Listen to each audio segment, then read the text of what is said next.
Hey there, my name is Cole Adams, and you are watching the best college basketball podcast out there that covers the entire sport of college basketball, brackets, bubbles, and bid stealers. Now, here are your hosts, Sam Fetterman and Jonathan Lidskin.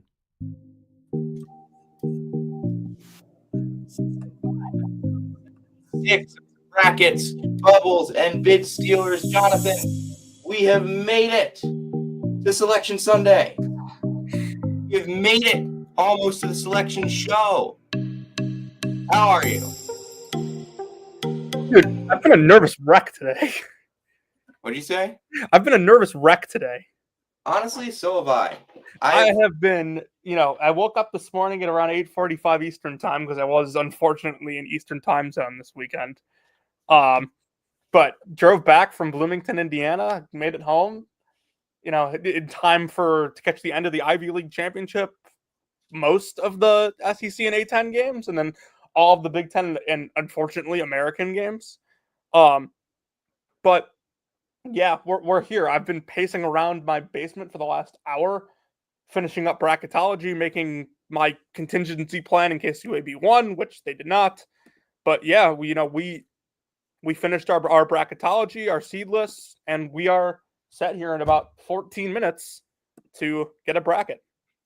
First thing that I want to do is I want to bring up my bracketology that I just tweeted out. And I'm not even going to focus on anything right now besides the bubble. Yeah, I was going to say. The bubble is actually before we get to that, show plan. We'll live react to the bracket. We'll talk through some stuff after. But once the bracket is revealed, and we've talked through some stuff, we're going to end the stream, and then we're going to come back tonight at, I already forget what time, at 10 p.m. Eastern. Yep. We're going to start that show with an interview with Mount St. Mary's head coach Donnie Lind, who just won the MAC championship last night. I was there. I drove back up here to Syracuse to watch the Ivy game this morning on my TV, and it was awesome. That was a fun game. The MAC was a really, really fun tournament. If you haven't seen my coverage from that, if you have not seen my Mount St. Mary's story that I wrote last night, it's one of my favorite stories that I've written all year. So please do read that at some point. But we'll do that tomorrow night, 7:30 Eastern. We have Curry Hicks Sage coming on for a search season show. That will be really fun. We did it last year. It was fun. We're going to do it again this year. We're going to throw him some questions about certain jobs, what might open, what types of candidates certain schools are looking for, anything that he's hearing, because Sage is the best at this type of stuff in terms of creating a narrative around the coaching searches nationally. Yeah, and for those of you that have listened to Sage before, he does a great show, obviously, and he's spent a lot of time on the bigger jobs lately because there are some really big openings in this cycle. We will make sure that we ask him the questions about the mid-major and low-major schools that have coach openings currently or that could potentially open. I'm gonna tell you something that I just heard a little that I just got texted in a second when we're off air, because it's funny. It has nothing to do with what we're actually talking about right now, though. So, and moving on to the Tuesday, Jonathan will be doing his Bracket Bible show. And by the way, we have confirmed a co-host for that Who show. is the co-host? Quentin Corpule of Rock M Nation will be joining me. We are yet to set a time for it. I have to communicate with Quentin on that, but we will be going over the Bracket Bible and all of the guidelines surrounding picking your NCAA tournament bracket. Then we will have our Wednesday night show where we actually pick the bracket tonight. So Jonathan and I are picking our bracket a little differently this year. Jonathan, would you kind of like to explain this idea? Yeah. So we've tested a bunch of things for picking a bracket. So one of the great things about this kind of yearly process of picking a bracket is you get to experiment and see what works and see what doesn't. Now, Is there an exact science to picking a bracket? No. Otherwise, it would be easy. And it's far from easy. But we have decided this year to try something a little different. And we both got the national champion correctly last year. That was good on our part. But we can always be better, right? You can always do better on your bracket. This year, we have decided to sort of split up how we do our bracket. So instead of rushing into it and filling it out tonight and having a first reaction to the whole bracket and then going back and thinking through it again, what we're doing is simply dividing the bracket up into like kind of categories. So the first day or so, we're going to focus on the first weekend, and we're going to fill out that portion of the bracket and really dive into those matchups. And the logic behind this is that if you take some time working through your first matchup, first weekend, then your second weekend, and then eventually to your Final Four national championship, you'll focus more on each individual part of the bracket, if that makes any sense. On each individual game in the bracket, rather than just picking a team. It's picking games instead of picking a team. Teams, yes, exactly. I feel like there is a, everyone when they get their bracket is so quick to, I want to have this team going far, this team going far. And we forget that these are still games being played and you're not, you're just not just picking teams here. So yeah, it gives us some more time to focus on second weekend matchups, Final Four, national championship, instead of, focusing on this draw looks good, this draw looks bad. We have the first round matchups in front of us that, we spend all week talking about. Give me 1 second. I have to prepare the tweet that says that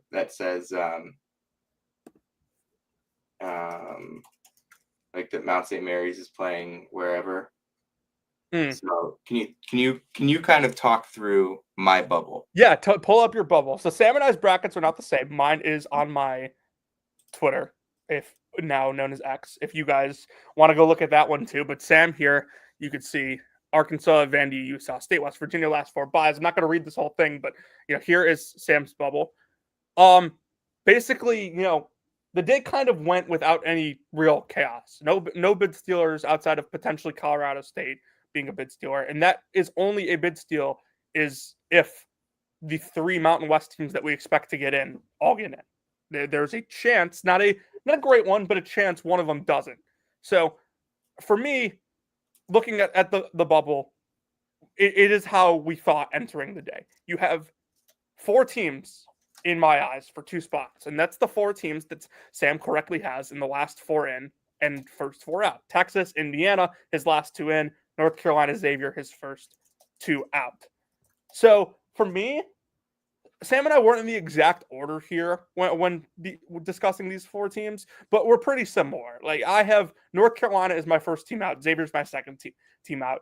Indiana and Texas are flipped for me. So the one thing that stands out about Indiana to me, and I think I think gamblers or books agree, because Indiana was the only one of these four teams that had a minus next to their number to make the NCAA tournament today.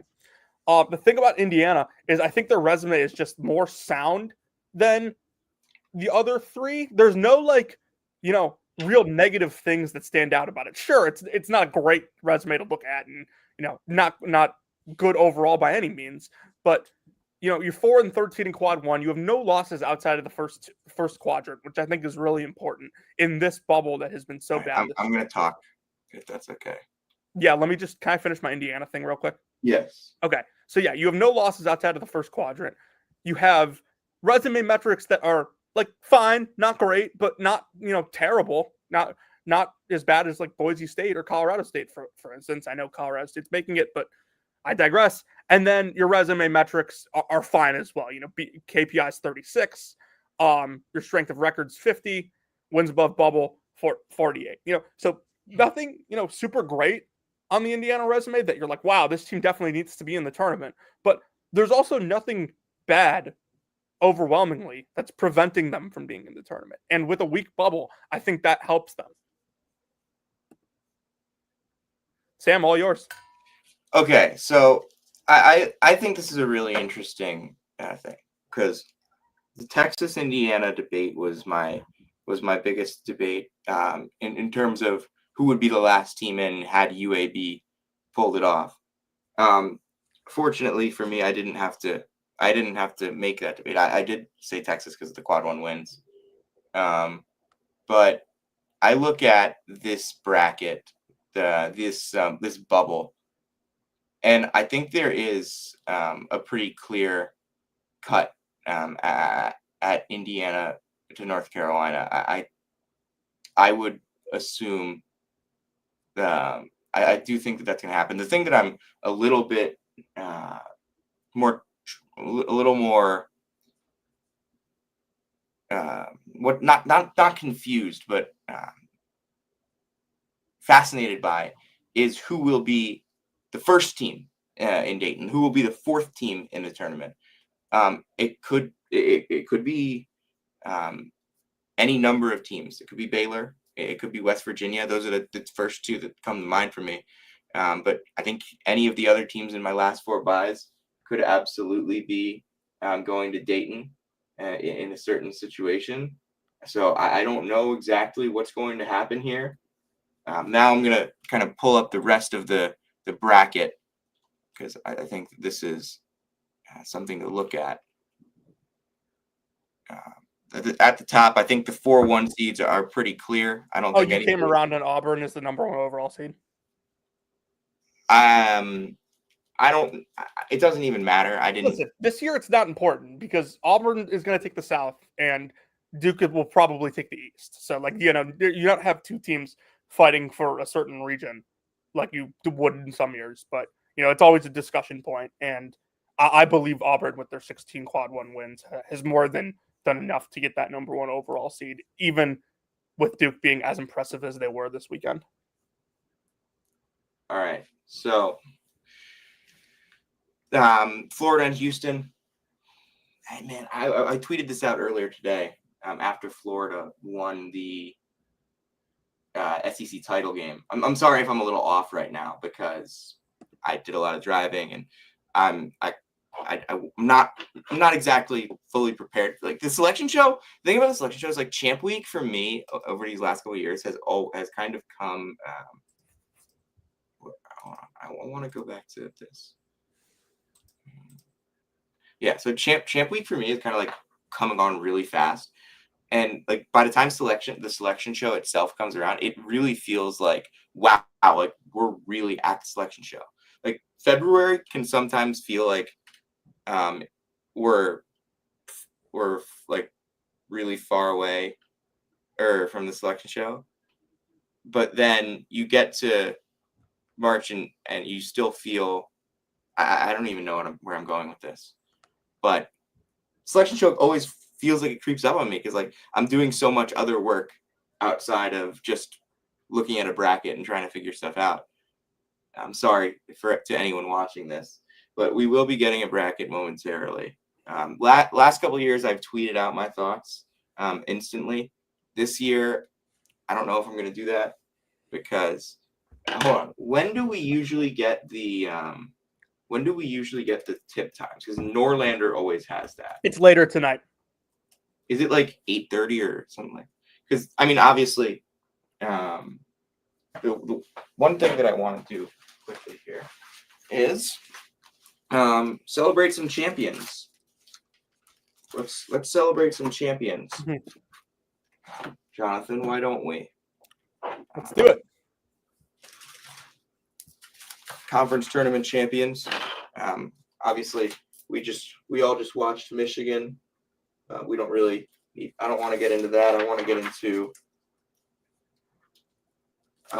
into the mid-major conference champions. Yeah. Why don't we work our way backwards? So that Memphis UAB game was awful. We don't need to talk a ton about that. There were a lot of fouls. It was just a gross basketball game, and Memphis pulled away late. The A-10 game was really good this morning, though. Oh, that was electric. I shouldn't say it was really good because neither team played super well, I thought. But crowd was electric. Got back into it. It felt like the A-10. Hold on. We have a question here.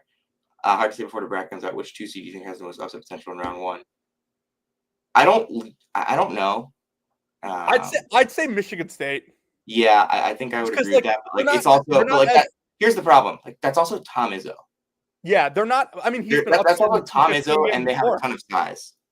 If Tom Izzo loses another 215 game, does he get like the Matt Painter treatment before he went to the national title game last year? Well, Izzo has a national championship. He does.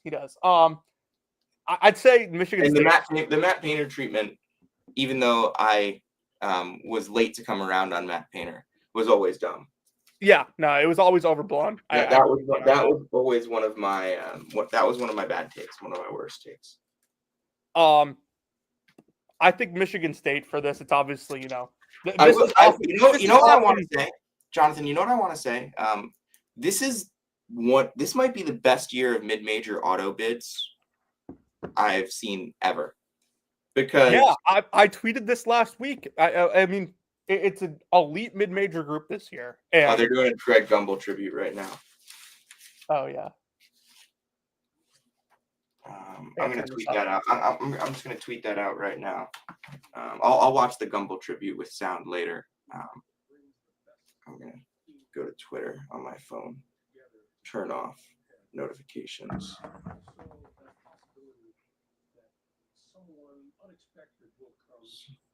This, before the bracket comes out, I just want to say this feels like one of the best mid-major auto bid groups ever.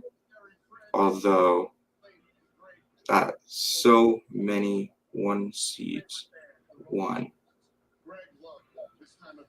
But also an excellent year at the top of the sport.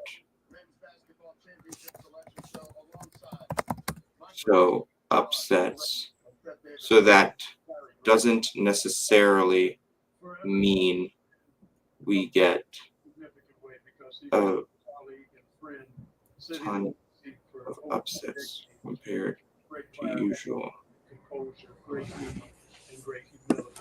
Forever remembered, and I'm so much better for having spent time. Okay, I'm gonna turn up the volume on here so I can actually hear what they're saying. When you hear his voice, you know. All right, so can you hear that TV, by the way? No, can you hear mine? Slightly. I'll turn it down a little bit. That should be better. We went for Yale today, holding off Cornell. Yeah, that was another very good game. Excellent basketball. John Pulakidis. We know who John Pulakidis. The country knows who John Pulakidis is. Yeah, they better. We've obviously talked plenty about. It's awesome too. I think this Yale team is really darn good. They're super well coached. James Jones, he's the dean of the Ivy League.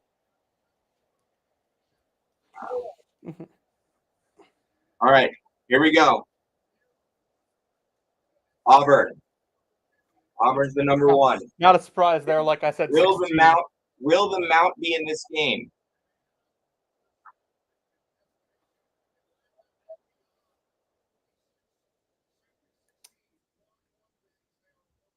July. 16 quad one wins, insane. Okay.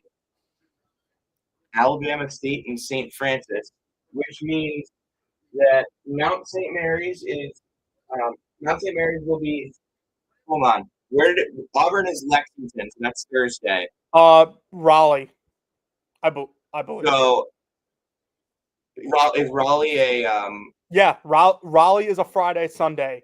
Lexington is Thursday, Saturday. All right, so that Alabama State St. Francis game will be Tuesday. Louisville on the 8 line. 8 line? Whoa, that is low.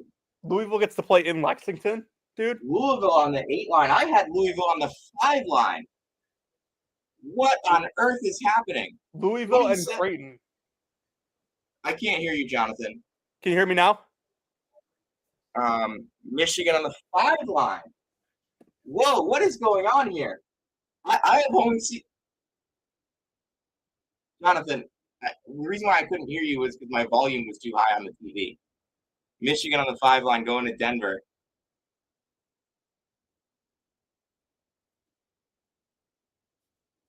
UC San Diego against Michigan in the first round in Denver. Can you hear me now? Yeah, it was my TV volume was too high now. Okay. It wasn't you. Okay, so that's an interesting one. This is going to be this is a very interesting start. Michigan does not seem too enthused about that. No, they do not one bit. Texas A&M on the 4th. What is going on? So Texas A&M in Denver. I have seeded this so badly. Well, this could be an interesting year. Yale on the 13 line. That's a fascinating one because Yale is such a good rebounding team against Texas A&M. Texas A&M is obviously a really great rebounding. Yeah, so you got strength on strength right there. That should be a super interesting quad. Mississippi on the 6 line. All right. I had them on the 5 line.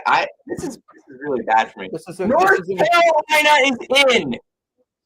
North Carolina is in. And San Diego State will play North Carolina on Wednesday night in Dayton for the right to take on Mississippi in Milwaukee. So San Diego State gets in. That is a fascinating thing here. 3 seed in Milwaukee. This is going to be Wisconsin. Or no, it's going to be Iowa State. So Wisconsin will be in a different. Iowa State against Lipscomb. I had Lipscomb. Wait, Iowa State on the 3 line. Yeah, I guess that makes sense because A&M's on the 4 line. Lipscomb. Marquette goes on the 7 line. They're going to be playing in Cleveland. And they're going to be playing against New Mexico on the 10 line. I had them on the 9 line. So maybe we get a little bit of Mountain West disrespect again this year? Even though they somewhat fixed the BPI stuff? Michigan State, the 2 seed. Marquette, Michigan State again, Jonathan. Oh. These 2 teams can't avoid each other. No. This is the new NCAA tournament rivalry. Seed that Michigan State will play against in Cleveland on Friday is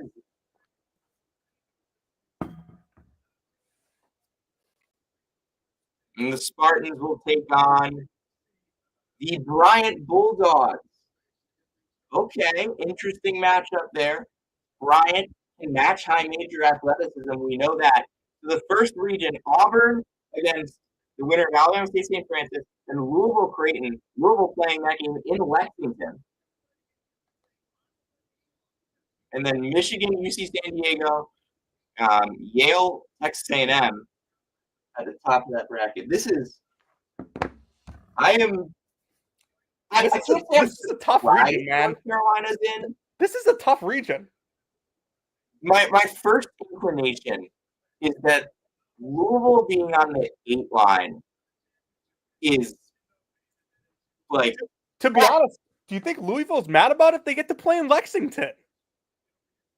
They get to play Lexington, but they got to play Auburn if they win. And they got to play Creighton in round 1. I mean, I'd rather play Auburn right now than any of those other 1 seeds. Yeah, but I had them on the 5 line, Jonathan.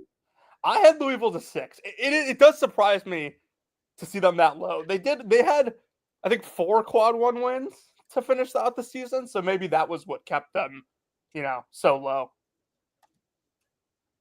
When we write down underseeded teams, Louisville will be on it. And just so we're clear, underseeded teams are not, we thought they were underseeded by the committee. We just think they're better than their seed. Yes, I think Louisville's better than an 8 I think Louisville's way better than an 8 seed, man. Way better. I do like the UC San Diego Michigan matchup. I think I remember telling you with how good UC San Diego is defensively in terms of getting you to not do what you want to do and steer you away from your game plan and turn you over. That's a really, really well coached squad. You get Dusty May, Eric Olin, James Jones, and I'm not the biggest Buzz fan, but he's a good basketball coach. But Buzz is a good basketball coach, and him being probably the worst coach in that squad, or like arguably the worst coach in that squad. It's really interesting. Sam, your audio is a little wonky. My audio is what? A little wonky. Can you hear me now? Yeah, that's better. Yeah, because I had the but yeah, I think what are your initial thoughts on some of these matchups? Well, first of all, I just hit UNC plus 410 to make the NCAA tournament that I took this morning. So we'll take that. I think this is going to be. By the way, UNC San Diego State. First of all, San Diego State is going to kill them. We'll get into these matchups. You know, depends on the whole the Guath situation, but like, how is that's Denver? Right? What is UNC doing inside in that game? So just like thinking about, I think this is going to be. Can I talk? This is going to be, I think, one of the more interesting regions because you have an Auburn team that has lost 3 out of 4, a vulnerable 1 seed. We just talked about how Michigan State probably, isn't the strongest 2 seed. You have an Iowa State team that is, hopefully healthy for next week, and they've played really, really well when they're at full strength this year. And then you have the Big Ten tournament champions in Michigan. I just think there's so many, weird things that can happen inside this region. You have a Marquette team that was really good non-con. You have a Creighton team that played some really good basketball this week. Louisville, we already talked about. It's a fascinating region to me. I'm with you on fascinating. I think this region. Look, there's a couple teams that I think can make runs out of this region. But I think for what it's worth, it's not the worst draw for Auburn. Yeah, I just don't know how Louisville, not to think ahead, Creighton obviously I think would be a better matchup for them. Well, I don't know. We're talking all this about Louisville. Are we sure Louisville? Creighton has a guy that can stop Broome. Creighton has a really interesting. Creighton's obviously really interesting in general. Here we go. I don't have it. I don't have the second region coming up. Oh. I'm still at this weather authority. Duke's the number 1 in the East. Yeah, is it? It's the Mount. That's Mount American or Mount SIUE. It is American versus Mount St. Mary's. Wednesday in Dayton. And then Duke on Friday in Raleigh. Yep. All right, let's see what we got here. 8 seed Mississippi State.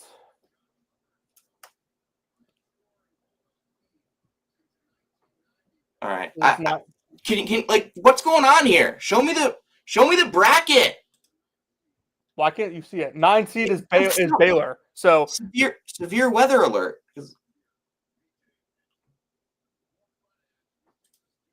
Can I just watch Oregon is the 5 seed. Okay, I this is absurd. I don't want a severe weather alert. I want the bracket. Get me the bracket. Your 12 seed in Seattle. Oh, this is in Seattle, by the way. It'll be Oregon versus Liberty out of Conference USA in the first round. Okay, hold on. Turn it on your computer. I'm doing that right now. Arizona is the 4 seed. So Duke and Arizona potentially in a rematch. Okay.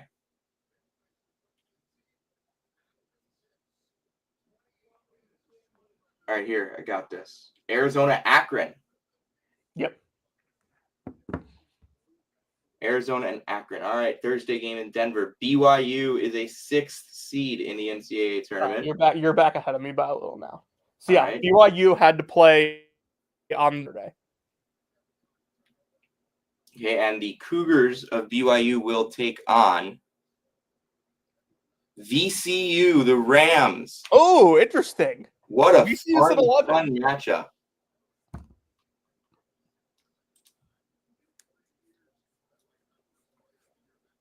And the 3 seed in Denver will be Wisconsin.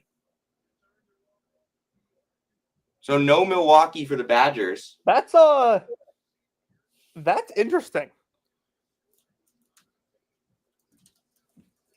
Maybe it's bad juju from They just lost the Big Ten title game, but they don't seem too pleased. Montana on the 14 line. They will take on Wisconsin and Denver. Altitude team. St. Mary's is a 7th seed. They're playing in Cleveland. Oh, Montana's not really an altitude. No, some of the Big Sky is an altitude. Northern Arizona, Northern Colorado for sure are. And then the 10th seed that St. Mary's will take on is Vanderbilt. Okay. Vanderbilt Commodores are in. They get a bye. That's a really interesting clash of styles. Very fascinating. One team that wants to play super fast versus super slow. Yep. I think that's probably a solid matchup for St. Mary's, though. It's not necessarily a team that's going to overwhelm you athletically. Alabama on the 2 line. Oh, really? What'd you say? I was very happy with this region until Bama. Yeah, Alabama on the 2 line. The 15 seed is Robert Morris. So Robert Morris will be playing in Cleveland against Alabama on Friday. That's not a bad draw for Duke at the end of the day. Mm-hmm. Baylor is on the 9 line. I was awful this year. My bracketology is horrific. So American Mount St. Mary's on Wednesday night.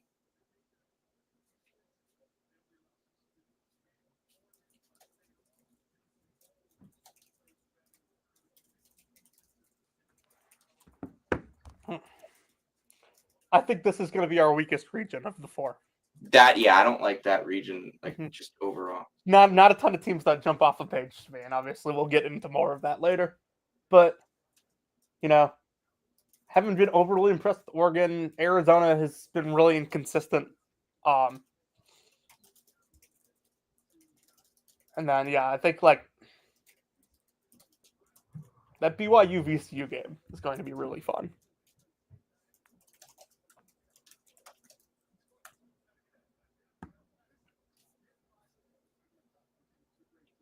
Okay. So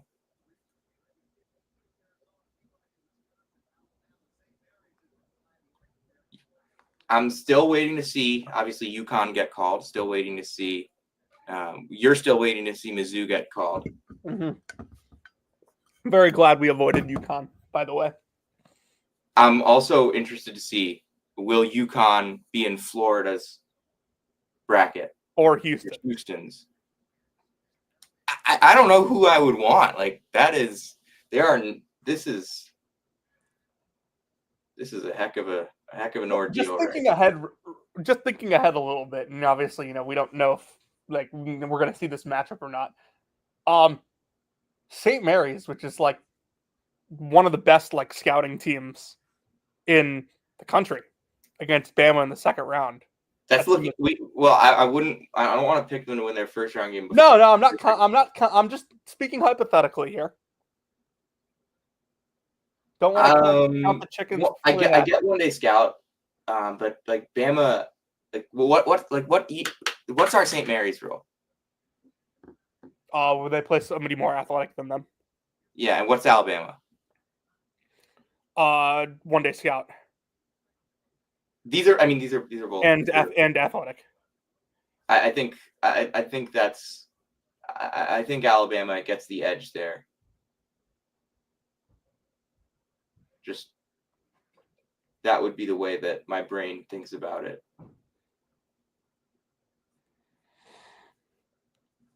Was it Arizona Akron, the 4-13 game? Mm-hmm. That's gonna be a really high score. Who's the 12? Who's the 12? It's Liberty against Oregon. Liberty, Oregon. I need to watch more Liberty.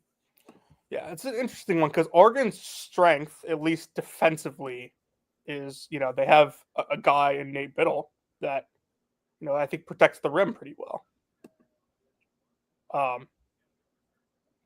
Liberty shoots threes. And Liberty is like very, very, very math ball. Mm-hmm. Like those numbers, shoot a lot of threes, don't allow a lot of threes, make a lot of threes, don't allow a lot of makes. They're not a deep team. They're not a big team. I'm a little. I think I would be a little worried about how they deal with Biddle. Mm-hmm. Down low. I mean, Owen Akito's undersized, but he doesn't play 6'8". He doesn't. You're right. If they had Isaiah Enon still, I would. Yeah, feel better. Dude, how many times have we said that line this year? I feel like it's the only thing we've said about Liberty all year.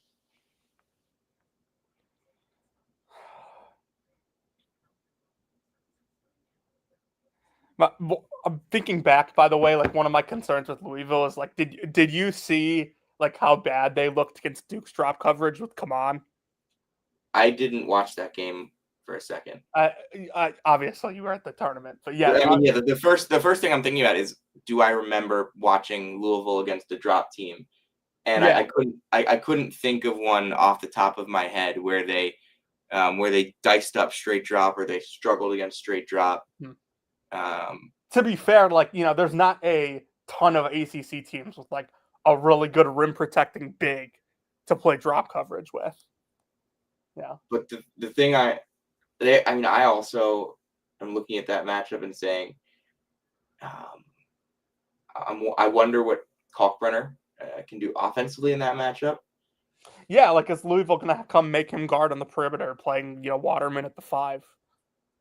Yeah, and if that's the case, what's going to happen defensively for Louisville with Waterman against Kalkbrenner? Are they going to have to find a way to guard him differently? Mm-hmm.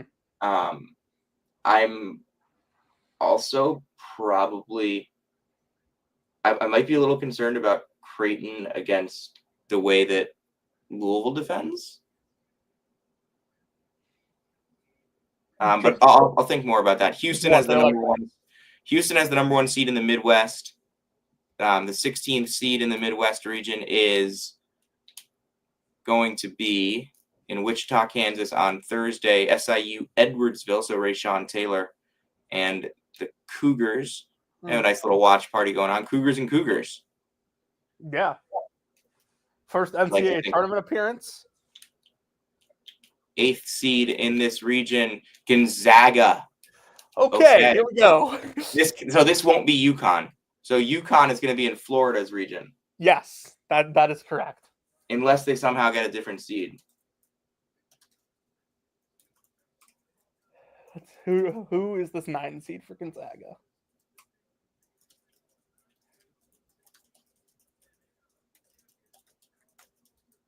Georgia.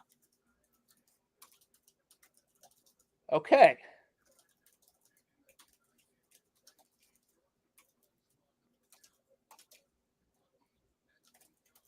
Okay, Clemson as the 5 seed in Providence. All right. And Clemson's matchup is McNeish. I think we talked about this like 3 days ago. Hold on, I have to text someone. I think we talked about this exact possibility like 3 days ago. Purdue as the 4 seed in Providence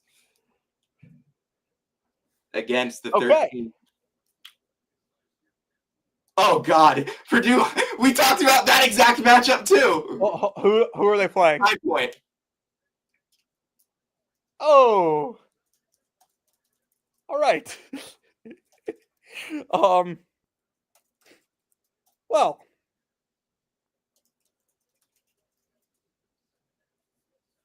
right. 6th seed in Milwaukee is Illinois. Illinois in Milwaukee. So this is probably going to be who is the 3 seed in Milwaukee then? We'll see. So okay, Xavier in. No Indiana. That's beautiful, man. Texas is in. Xavier is in. That's beautiful. No Indiana. At least it seems.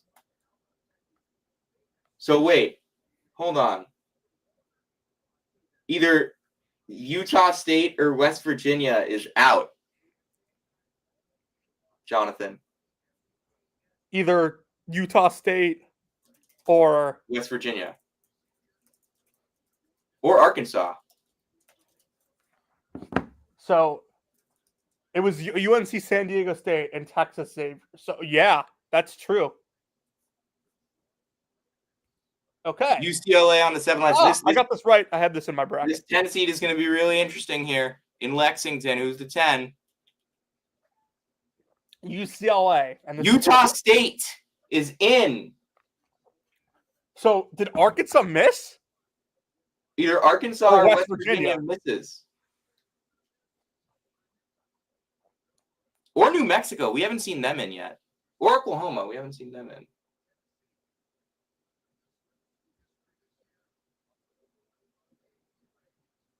Okay, and Tennessee will take on Wofford. You talked about this earlier. Wofford, might be better than a 15 seed, but the record is not very good. Okay. Sage tweeted at 5:59, Texas versus Xavier in a play-in, and if Miller wins, he advances to the next round of interviews for the Texas job. Who said that? Sage. So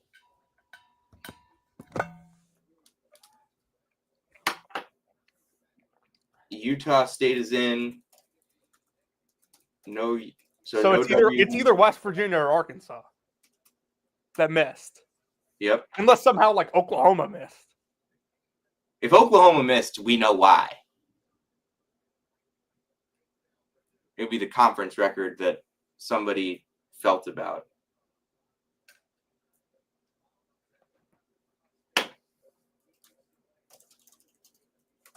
Dude, how did the CBS analysts just have picks ready for this already? Seth Davis just said because they're not actually thinking about it. He has Utah State to pick UCLA. How does he have that? Because they're not actually thinking about it. Yeah, I mean, I don't UCLA has to go to Eastern time though. Is Kentucky is Lexington Eastern? I think it is. Yeah, it is. It is. Mm-hmm. So I don't think they can see the Statue of Liberty from there though. No, I don't think you can see the Statue of Liberty from Lexington. I like that draw for Clemson a lot. I think Clemson has a good path to the Sweet 16 from that. Oh, and Drake may have gotten a 12. Oh, that's a good point. So who would the 5 be? Maryland?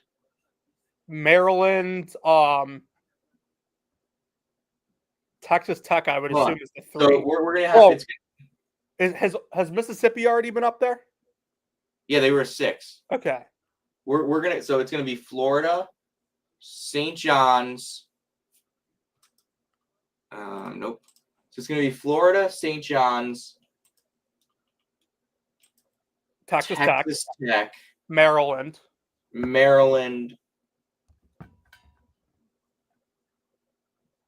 Kansas will be in this region. Is Kansas a 5 seed? 6 probably. Then who's the 5? Well, Mizzou's probably the 7. Who is the 5? UConn will be the 8 or 9, as well as we think Oklahoma.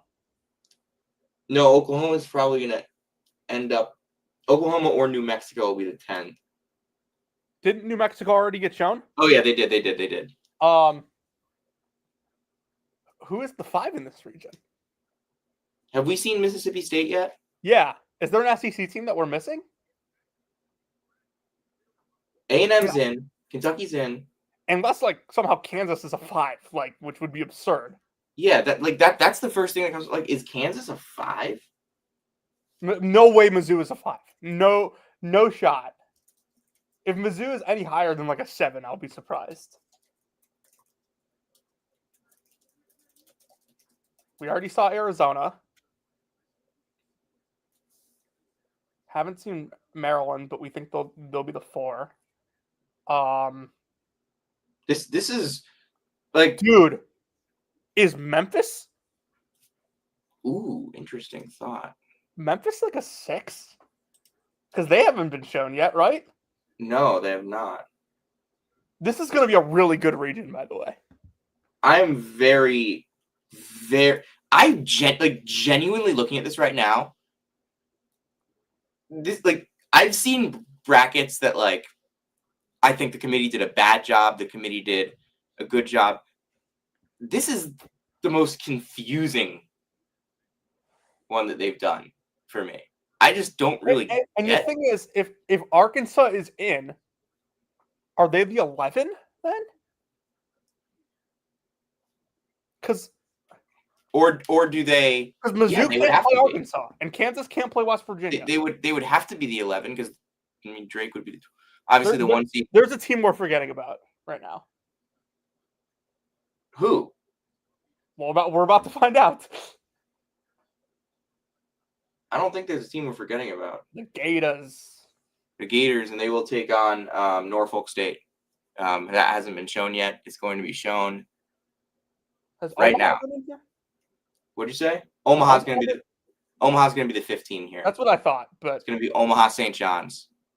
UConn as the 8 against 9th seed. Is this Oklahoma? I would like that matchup. Yeah, Oklahoma. Okay. I feel good about that. UConn All right, 5 seed. This is the interesting one right here. Yeah. All right, is it Kansas? This is in Seattle. It's Memphis. As a 5? Dude, do they play Colorado State? They do. Oh my God, Jonathan.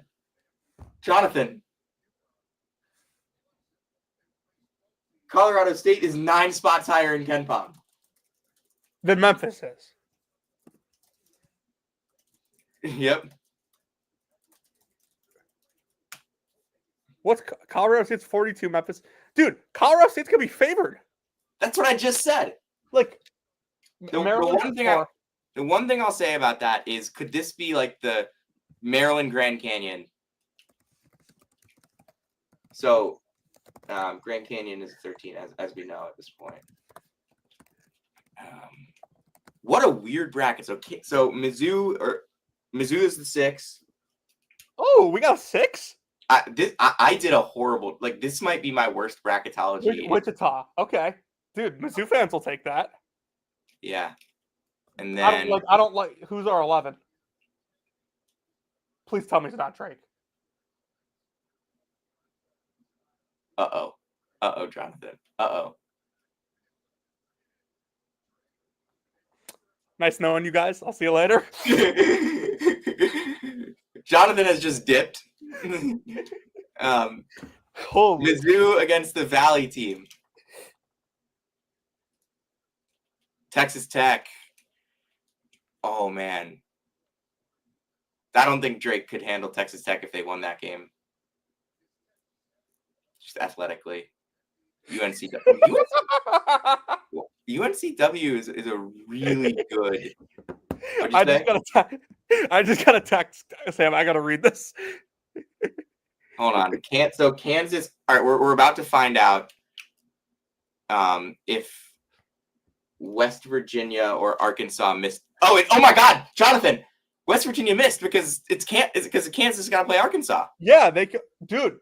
We get the rematch of the exhibition. West Virginia missed. So those quad 1A wins clearly weren't a huge factor.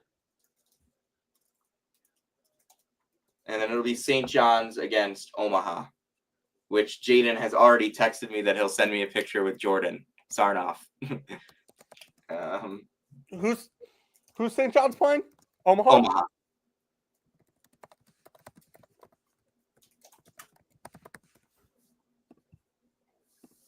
Bill Self versus John Calipari. How about that?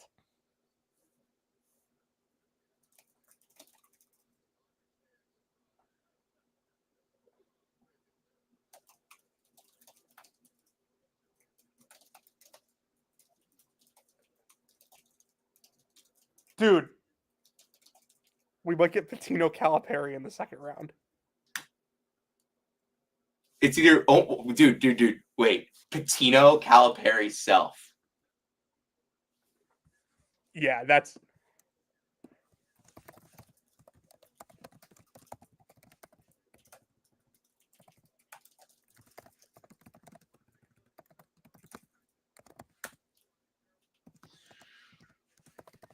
a lot of wows being thrown out on my end.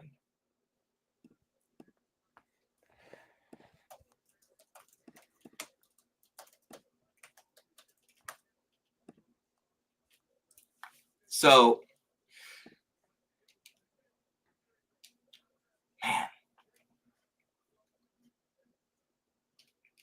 man, I think this is my favorite region. I had a lot of ideas of like what the bracket would look like. Do you think the committee did a bad job?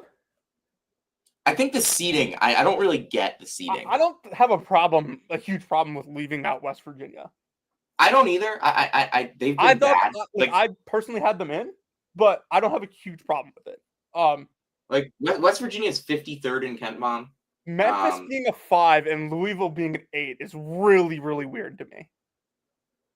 Hold on, let's see. 14 teams from the SEC.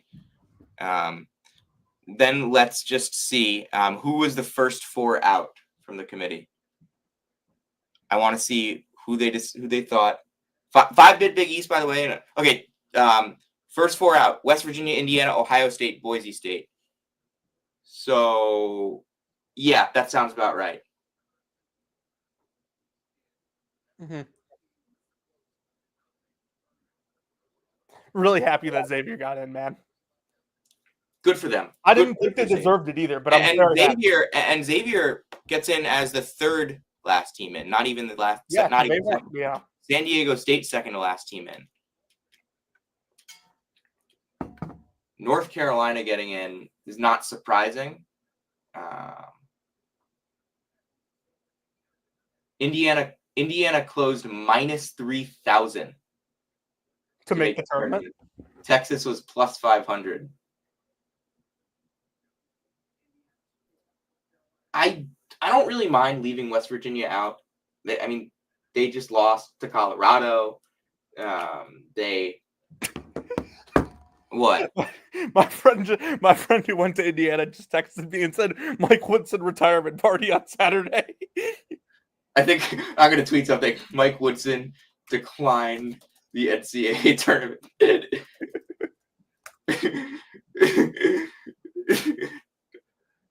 By the way, very very intriguing first 4.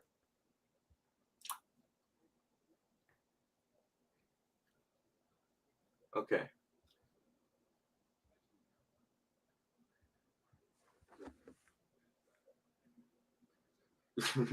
Mike Woodson declined the tournament bid. I feel like that's a good tweet. Is it not? Yeah. It's a bad tweet? No, I like it. Okay, good. You're good.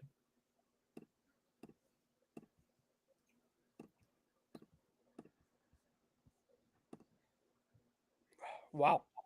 I have really no idea what to think about this bracket. You know what we should do? We gotta talk on the phone for a little bit of time about some of this stuff. Yeah.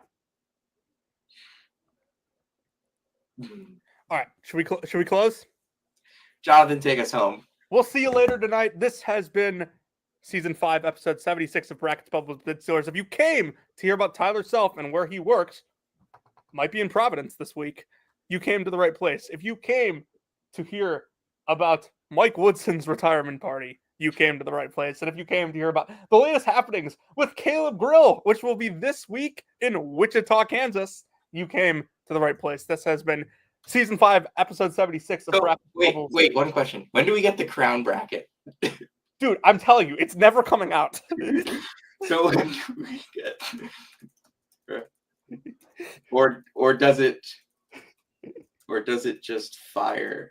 This has been season 5, episode 76 of Brackets, Bubbles, and Bid Stealers. We'll see you next time.